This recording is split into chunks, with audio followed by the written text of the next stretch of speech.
Criminal charges filed against Bishop Harding Smith, a local leader in violence prevention, are now dismissed. He was accused of pocketing money that was supposed to be paid to his violence interrupter workers. However, his nonprofit Minnesota Acts Now will still go to trial.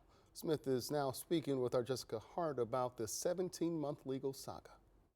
Charges against the peace activist were dismissed, but he still feels like he's on trial. People look at me as a horrible person. Bishop Harding Smith was originally charged with wage theft. The Hennepin County Attorney's Office had to dismiss that case and then refiled charges against Smith and his organization, Minnesota Acts Now, for theft by swindle. There was no merit to what the original claims were, and so they didn't go with that, but they kept looking and looking until they could find something to try to hang their head on. Smith's attorney, Jordan Kushner, says a judge dismissed the theft by swindle charges against Smith, but not his organization. Court documents show the charges against Smith were dismissed because the refiled charges unnecessarily delayed his trial and resulted in prejudice. They did find a loophole and they charged the corporation. You can't send a corporation to jail or prison. It's not clear what they would want from this nonprofit corporation. Kushner says he doesn't understand why this case is moving forward against an entity that can still take a toll. These charges is very hurtful because my wife and I, we both worked in the city, and my wife caught the COVID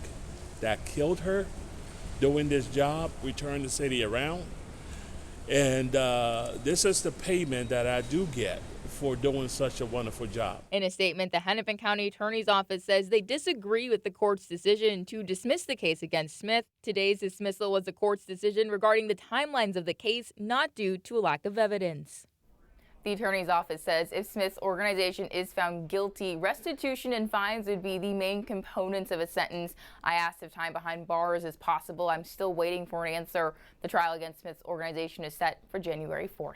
And I noticed on the website the bishop is still listed on the leadership team. In fact, on the homepage, there's a report that our own AJ Legault filed in April on that homepage. So, Jess, thank you.